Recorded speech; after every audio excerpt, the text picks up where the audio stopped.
O ansioso, a pessoa ansiosa, ela se identifica, ela quer se identificar num primeiro momento com aquilo que ele está sentindo. Então, quando ele interpreta, quando ele declara o que ele está sentindo, ele só quer consumir aquilo. Um exemplo básico, publicações do tipo, como tratar o ansioso? Não vá dormir brigado com o ansioso. O ansioso se apaixona loucamente, ele vive tudo de forma extrema na vida dele. Tenha cuidado com o ansioso, não faça aquilo com o ansioso. Ele se identifica tanto com aquilo que ele encarna isso para a vida dele. Por quê? É a única coisa que o define. E quando o ansioso ele se agarra nessas afirmações, meu amigo, é muito difícil de tirar ele dessa posição.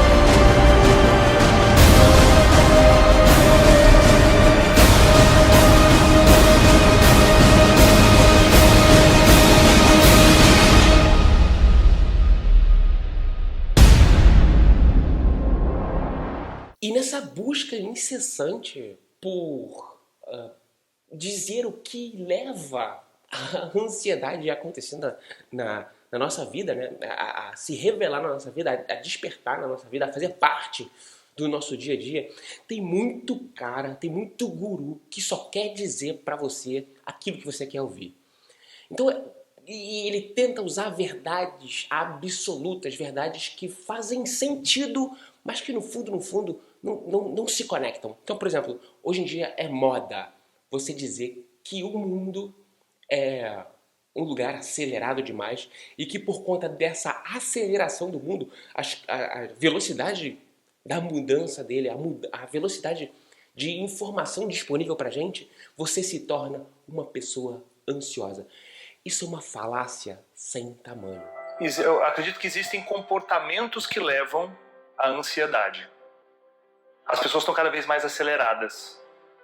Nunca as pessoas passaram tanto tempo conectadas a devices, equipamentos eletrônicos. Isso, sem dúvida nenhuma, aumenta o nível de ansiedade. As pessoas começam a ficar muito aceleradas por não conseguir desacelerar e olhar para dentro. Porque, estatisticamente, a gente tem 4 horas por dia que nós gastamos essas 4 horas, as 4 horas que nós temos para poder construir relacionamentos, fazer projetos paralelos fora do trabalho que a gente já tem. E essas 4 horas são as 4 horas de ouro. Essas 4 horas elas eram usadas para relacionamento, para coisas pessoais. E desde o lançamento do primeiro iPhone, essas horas elas têm diminuído, têm sido comidas essas 4 horas com redes sociais. As pessoas estão cada vez mais conectadas e dessa forma as pessoas estão cada vez mais aceleradas. E estando aceleradas, as pessoas elas não conseguem parar para poder perceber o que está acontecendo ao seu redor. E sim, as pessoas ficam mais aceleradas e ficam mais ansiosas. Só que existem muitos outros elementos e as pessoas, por não saberem explicar, elas acabam atribuindo tudo à ansiedade. Eu gosto muito do Wendell Carvalho. Eu acho que ele se posiciona muito bem sobre alguns determinados assuntos, mas ele foi muito superficial no que significa ser ansioso. Porque, mais uma vez, é muito fácil você ligar o fato de sermos acelerados ao fato de também ser a consequência de sermos ansiosos. E eu explico porque isso não tem muito a ver. Tá certo, a vida é acelerada. Se você diz pra mim que eu tenho que desacelerar, eu vou ficar chateado. Porque faz parte da minha personalidade, faz parte do que eu sou ser acelerado. Isso, de certa maneira, levou eu ter a crise de ansiedade no ano de 2010, que foi quando eu experimentei a minha crise. De certa forma foi, mas não foi o fato de eu ser acelerado, e sim o que eu não tinha, ou seja, paciência, foco, eu não tinha habilidade emocional, eu não tinha autoconhecimento suficiente para entender o que estava acontecendo comigo naquele momento. Então, veja, uma coisa é o que te leva, outra coisa é o que te controla. Então, você pode ser acelerado. Isso não significa que você vai ser ansioso, desde que você tenha alguns elementos que permitem que você tenha uma disciplina para se auto-observar. E aí está um grande pulo do gato, né? O quanto você consegue ser o observador e não só o protagonista daquilo que você experimenta. Falando exclusivamente dos transtornos de ansiedade, eles são uma junção, como várias doenças na psiquiatria, eles são uma junção muito complexa, uma interação entre fatores biológicos, genéticos, que a gente já traz quando nasce, e fatores do meio ambiente. E aí a gente está num momento de sociedade, de mundo, em que é tudo muito acelerado, em que tudo tem muita cobrança, em que está todo mundo estressado. Então a gente tem visto, de fato, principalmente no Brasil, um aumento muito expressivo de pacientes com transtornos de ansiedade e de pessoas que acabam não tendo um diagnóstico oficial de transtornos de ansiedade, mas se sentem ansiosas. Só que isso, e aí mais uma vez, né, falando das leis da ansiedade, que é o que te exige, o fato de eu ser acelerado me exigiu uma necessidade de desenvolver o foco nas coisas que eu estou fazendo. Então, quando eu estou fazendo uma coisa, eu estou fazendo só aquela coisa. Dificilmente você vai me ver preocupado com o que eu tenho que fazer daqui a 20 minutos, com um telefone que está apitando em cima da minha mesa. Então, o acelerado ele precisa desenvolver foco. Outra coisa que eu precisei desenvolver foi a disciplina e a paciência. Que eu criar rotinas, estabelecer rotinas que me prendam, que me façam eu perceber no momento presente. O fato é que você não pode assassinar uma característica que você tem, que você é, porque o mundo diz que ser acelerado, no meu caso, é o que desenvolveu a ansiedade. Não, não é. Então você começa a tratar uma qualidade como um defeito. Então é você assassinar uma qualidade. Quando eu percebi isso, eu entendi que eu tinha que desenvolver aquela coisa toda do foco, da disciplina, da paciência. Ali eu percebi que ser acelerado não era um problema, e sim um poder. Só que todo poder precisa ser controlado. E como é que você controla um poder? Você erra, você se engana, você bate com a cara na parede, até fazer com que ele se torne algo refinado e você consiga controlar ele da melhor maneira possível. Então, como você transforma algo que caracteristicamente a sociedade diz que é algo nocivo para você na sua melhor qualidade? Isso depende, mais uma vez, de uma inteligência emocional muito grande, porque você precisa se perceber. E essa habilidade emocional, essa inteligência emocional é algo que nós precisamos desenvolver durante a crise de ansiedade. Eu comecei a manifestar há alguns anos através de uma alimentação mais errada, assim, que foi me levando para uma compulsão alimentar. Meu fraco é por doce, então normalmente nesse episódio de compulsão ou num momento mais leve até de ansiedade, minha preferência é doce. A questão não é nem que você come um e aquele um não te satisfaz, você já pede dois porque você só quer se preencher, sabe? Um preenchimento, assim. Então às vezes você tá satisfeito já, mas ainda tem comida ali, continua comendo. Aquela comida que é a sobremesa, que a pessoa comeu já sabe que não está mais com fome, mas tem um estômago separado. As pessoas falam assim, né? Tem um estômago a mais para sobremesa, tem um espacinho para sobremesa. Essa história dessa fome hedônica, a fome por gula, né? Por prazer. E se você tá ansioso, estressado, com alguma frustração, você vai querer sentir prazer. Mas o que a gente sempre conversa com os pacientes, com as pessoas em geral, é para buscar outras estratégias que deem esse prazer também. Talvez se eu ler um livro ou assistir um filme eu vou relaxar. Ou então, não, briguei, tô estressado, quero descontar em alguma coisa. Vou dar uma corrida, vou ligar para uma amiga e desabafar. Momentos muito atípicos, ou de muito trabalho, ou de uma coisa muito nova de trabalho, principalmente, ou de vida mesmo, me deixa meio com o pé atrás, assim. Então, primeira coisa é a pessoa tentar buscar o seu autoconhecimento para perceber o que é fome, fome mesmo, fome física, e o que é a fome emocional. Eu acho que eu tenho mais consciência do que me leva a isso. Eu consigo racionalizar um pouco, sabe, as situações. E eu acho que tem diminuído mesmo a frequência dos episódios. O que eu sinto mesmo desses 6 meses pra cá é uma tomada de consciência. Comida é para dar prazer, sim. Comida é para ser saboroso, sim. Para ajudar a acalmar, mas tendo escolhas certas, né? Não simplesmente descontrolado aqui. A gente está sempre em busca de uma resposta, a gente está sempre em busca de algo imediato que alivie a nossa angústia, que afirme algo sobre a gente para a gente se sentir menos isolado. E o quanto isso hoje não te prejudica, você buscar só algo que te afirma. É tipo que um padrão, quando eu encontro uma pessoa que quer, Thiago, me ajuda a sair disso e tal, isso aqui, é meio que um padrão. Ela sempre, olha que legal que eu vi, olha que legal que essa pessoa fala e me manda pelo WhatsApp e tal. E eu falo assim, cara, o que isso resolve na sua vida? O que isso te ajuda? O que isso afirma algo sobre você? Você só está apenas consumindo algo que não vai te levar a nada. Para de consumir isso. E aí ela percebe que ela está sempre correndo atrás do rabo. E isso não resolve. Então são os pequenos prazeres imediatos que não te levam a lugar nenhum.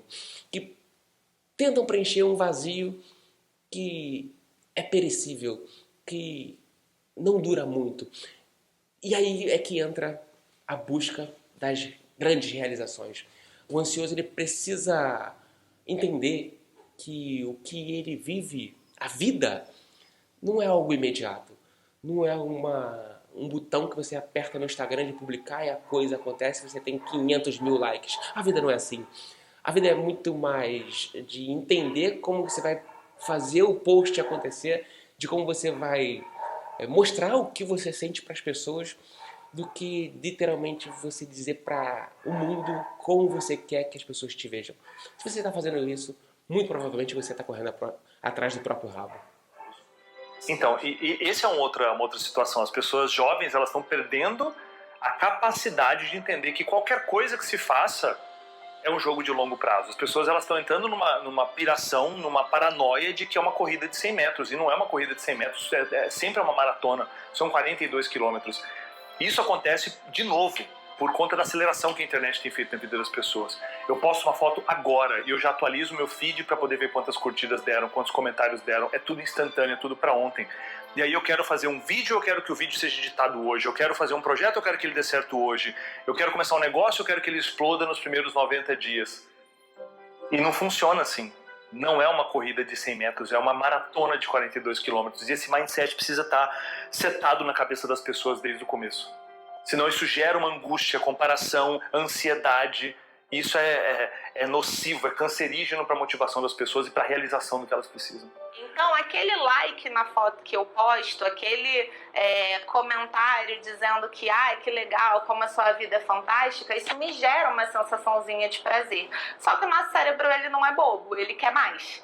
Né? Então, a tendência é que entre nesse ciclo vicioso mesmo. Caçar likes, porque na verdade ela é uma pessoa ansiosa que está buscando incessantemente, ou então às vezes não só ansiosa, mas com baixa autoestima, porque ela precisa postar e receber várias curtidas para que ela se sinta um pouco melhor. E o celular, a gente cada vez mais sabe disso, ele é uma fonte eterna de informações e de comparações e de cobranças. Eu acho que as pessoas estão percebendo que estão usando de uma maneira muito excessiva as tecnologias no dia a dia. Isso está trazendo até mal, porque, por exemplo, você vai num show, você fica vendo o show por trás de uma tela do celular. Você vai num restaurante, você nem se preocupa às vezes em conversar com as pessoas que estão ali no seu lado, para ficar postando com quem estão, o prato que está comendo. Ai, nossa, incomoda um nervoso pela pessoa, sabe? A pessoa vontade de pegar o telefone e tacar no chão, a festa inteira rolando um mundo em volta dela e ela lá. No telefone. Acaba que ela não curte o próprio momento, era melhor tu ficar em casa. Só que toda essa busca por afirmação, por entender, por algo que revele aquilo que nós sentimos, é uma manifestação de que algo falta na gente. A gente fica gripado. Por quê? Porque a nossa imunidade está baixa. Então, nossos níveis de plaquetas estão baixos. Então, a gente abriu oportunidade para aquele vírus entrar e deixar a gente com gripe. A bactéria é a mesma coisa. A gente não cuidou, a gente não usou o que deveria usar em termos de higiene para que aquela bactéria se proliferasse dentro do nosso organismo. Então, a gente deixou de fazer alguma coisa para que esses sintomas biológicos se manifestassem. Na ansiedade é a mesma coisa. O que você deixa que alimento você deixa de colocar para dentro de si que faz com que a ansiedade, a crise de ansiedade, o transtorno de ansiedade se manifeste na sua realidade? É falta de autoestima? É auto-amor? Equilíbrio emocional? Falta de foco? Falta de paciência? O quê? O que faz essa crise de ansiedade se manifestar na sua realidade? Como a conta não fecha, elas precisam buscar alguma fuga, algum tipo de realização rápida. Sabe o que elas buscam? Os prazeres momentâneos e instantâneos. Eu posso resolver esse vazio que tem dentro de mim comendo açúcar, vendo mais uma série no Netflix. Eu posso resolver isso vendo mais um vídeo de um comediante no YouTube. Eu posso resolver isso fazendo, esse tipo de coisa que me dá um prazer momentâneo, mas não gera realização. E essa é a grande diferença da vida. Aí está uma grande questão da vida. É a diferença que existe entre prazer e realização. Realizar algo grandioso versus ter um prazer imediato. Entrar numa calça 3 números menor versus comer um bolo de chocolate. Passar uma madrugada estudando uma ferramenta nova, alguma coisa que vai fazer o seu negócio ir para frente, versus beber uma cervejinha com os amigos. Eu não estou dizendo que tem algo errado em relação a curtir a vida, mas tem momentos onde você precisa entender que você precisa de hiperfoco em alguma coisa importante e mergulhar naquilo. As pessoas estão perdendo essa percepção. Estão querendo tudo o tempo todo ao mesmo tempo. Querer tudo o tempo todo ao mesmo tempo é um grande problema. O ansioso, ele precisa aprender a decidir. No momento da crise, você quer decidir fazer um monte de coisa. Eu fiz uma enquete no Instagram lá do @ansiedade.anônima, e todas as perguntas eram como fazer, o que fazer no momento da crise, como lidar, como comunicar com a família. Então, o menos importante é que decisão você tem que tomar. Porque o ansioso, ele tem necessidade de tomar muitas decisões. Na verdade, ele não tem necessidade de tomar muitas decisões, ele tem necessidade de urgência. E essa urgência leva ele a tomar decisões que talvez não sejam tão inteligentes. Então, qual que é a grande dica do negócio? Saiu uma pesquisa recente que elencou a quantidade de vezes que uma pessoa normal decide algo sobre o almoço. E pasme, a quantidade de decisões que você toma simplesmente para almoçar beiram 216 decisões. Para fazer uma escolha de almoço, seja se vai ser na sua casa, em qual lugar, se você vai misturar o feijão com arroz com batata frita ou não, 216. O fato é que essa pesquisa também descobriu que a quantidade de decisões que você tem que tomar durante o seu dia interfere diretamente na qualidade dessas decisões. Então, se você toma muitas decisões, automaticamente a qualidade dessas decisões abaixa. Então, olha que magnífico para quem é ansioso. E a gente não está falando aqui da quantidade de decisões aceleradas que você tem que tomar. A gente faz isso, né? A gente tá o tempo todo, e se eu fizer? E se eu não fizer? E como é que vai ser a reação? E como é que não vai ser? E se eu sair por aqui? E se der errado? A gente faz isso. Então, no momento da ansiedade, o que você tem que fazer, por incrível que pareça, é se impor menos decisões. Porque se você coloca menos decisões, essas decisões serão de melhor qualidade para você. O ansioso, ele sempre busca novas decisões, ele sempre se questiona, será que eu estou fazendo a pergunta certa? Será que a resposta certa está atrás desse comportamento? Será que eu estou fazendo a coisa certa? Na verdade, ele não precisa fazer essas perguntas, é muito bizarro isso. O que ele tem que fazer é eliminar as perguntas erradas. E isso é muito treinamento. Hoje, quando eu inicio um trabalho de acompanhamento com uma pessoa ansiosa, uma pessoa com depressão, eu peço para que ela faça uma redação. uma redação dizendo como você se sente, quais são os seus demônios, quais são as suas sombras, o que te levou a experimentar essa situação que você experimenta hoje na sua realidade, porque ali a gente começa a organizar toda a história da pessoa, e você vai ver o porquê que é importante você organizar a sua história para o tratamento dos sintomas.